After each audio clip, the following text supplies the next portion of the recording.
Muchas gracias por seguir con nosotros. Estamos en su programa SEI en Contexto, con la evaluación del Poder Ejecutivo en la parte de política social. Y bueno, ya vimos algo de pobreza, de combate a la pobreza. Ahora toca el turno a salud pública, Vero.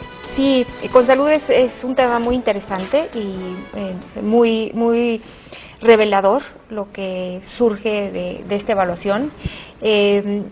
Es un tema también no bien calificado, tiene en promedio sus distintos rubros, pero en promedio tiene 5 de calificación, 5.1. Hay dos elementos que considero cruciales. El primero es la falta de políticas públicas que atiendan o que se enfoquen en la prevención. Y pues irónicamente o desafortunadamente surge el problema de la epidemia, de la influenza, y lo que hace es que evidencia justamente esta falta de estructuras, de instituciones dedicadas en el sector a prevenir a prevenir problemáticas, enfermedades y los mecanismos para atender estas. El segundo elemento es cómo se ha centralizado la atención a la salud y cómo se ha desmantelado y se han desmantelado estructuras físicas, humanas, institucionales, que justamente descentralizaban esa función. Y con el objeto, sucede un poco el fenómeno del que estamos hablando con respecto a pobreza, con el objeto de ampliar la cobertura, que ha habido una mejora el Seguro Popular, por ejemplo, sustantiva en ese sentido, que sí la ha habido y sí se señala, con ese objetivo en mente, con ese afán en mente, se ha descuidado tanto la prevención como la planeación de la salud en el país. Al final de cuentas es un poquito el problema. Si tú quieres ampliar la cobertura con los mismos pesos, pues tienes que dedicarle menos pesos a cada cama, digamos, o a cada lugar que tienes, ¿no? Entonces, pues ahí hay un problema severo, te puedes ir por un lado, te puedes ir por el otro. Algo semejante veremos en educación seguramente, que hay mejor cobertura, pero pues otra vez la calidad. Aquí dos temas nada más para darle un cierre. Una es cómo el sistema de salud tenía una estructura hace años. Por ejemplo, teníamos una proveedora de vacunas que estaba dispuesta a producir y a investigar, y se desmantela, con la idea de que el mercado iba a ser suficiente para abastecer en un momento de crisis. Pues hoy estamos en el momento de crisis y México es uno de los países más desprotegidos en la dotación de vacunas o en la producción de vacunas, ¿no? Entonces eso es un aspecto. Y eso ya lo teníamos, eso ya era un laboratorio que ya existía. Ya hay una estructura que existía, se desmanteló y se deshizo, pues, ¿no? Y el otro tema es en esta cuestión de salud, cómo la disposición de más población incorporada al Seguro Popular no se acompaña de una ampliación de la estructura hospitalaria o de la estructura de atención en primer nivel, que es la que más necesita la población. Entonces, esto crea dificultades porque en momentos de crisis, pues no se puede salir con el discurso de que tenemos una protección muy amplia, tenemos que atenderlos. Claro. ¿Sí? Y ahí es donde hay dificultades porque con la misma estructura se amplió la población atendida. Sí. Y por eso mismo se descuida la parte preventiva, se hace evidente y aquí pues se notan las carencias otra vez, la vulnerabilidad que tiene la población en este sentido. Muy bien, pues pasamos, eso fue en salud pública, vámonos a educación. Educación. Que es todo un tema. Quizás, es un tema muy amplio que tiene varias,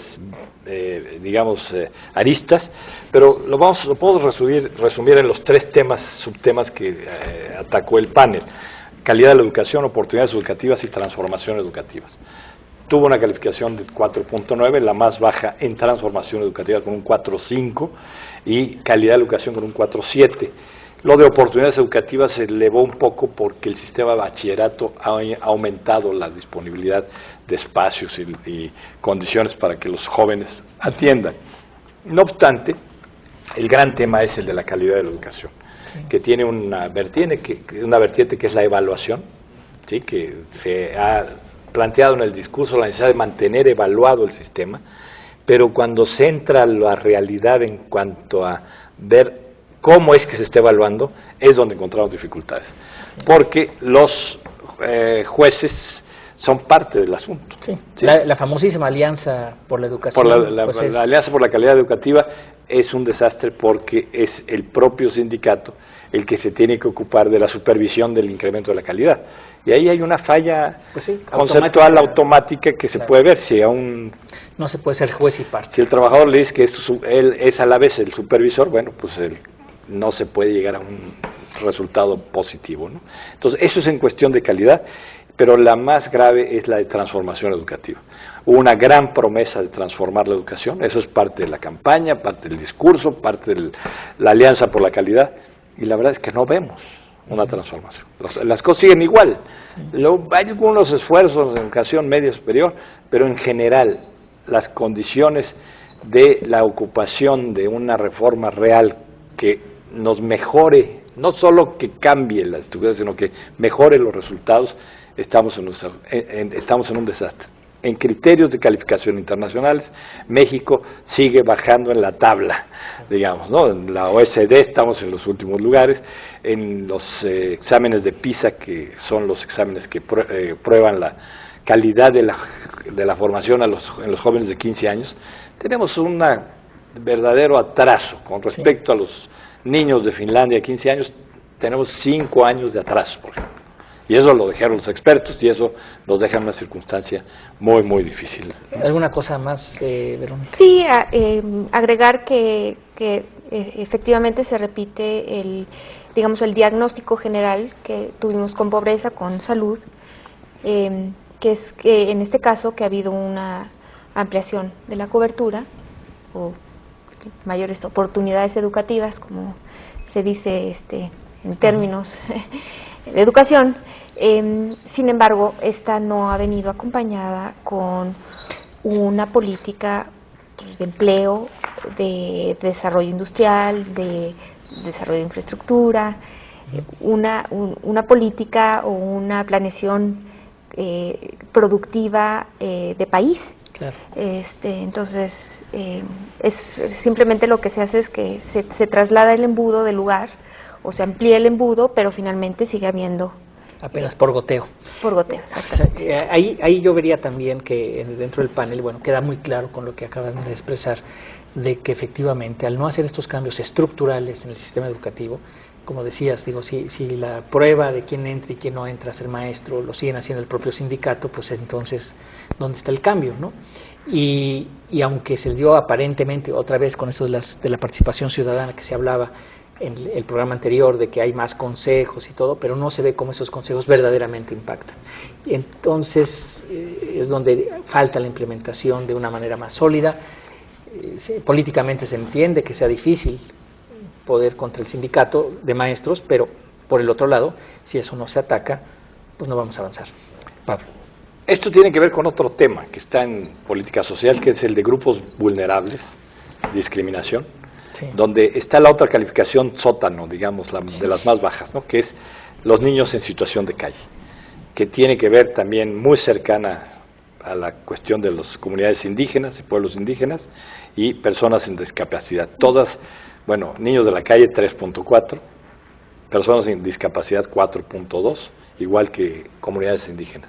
Lo que ganó un poco la puntuación aquí fue la atención a adultos mayores, que ese tratamiento de la pensión universal mejoró un poco la condición, claro. Pero, no obstante, el concepto general de atención a grupos vulnerables, hay grandes dificultades, ¿no? Una de las cuestiones más lamentables es la atención a niños de la calle, que finalmente tiene una raíz diferente. O sea, no es el niño que encuentras en la esquina o en la banqueta o en las coladeras, sino son las razones por las cuales el niño está ahí, que es una deficiencia de construcción de una familia con condiciones adecuadas de bienestar. Entonces, es ahí donde tenemos una situación lamentable, ¿no?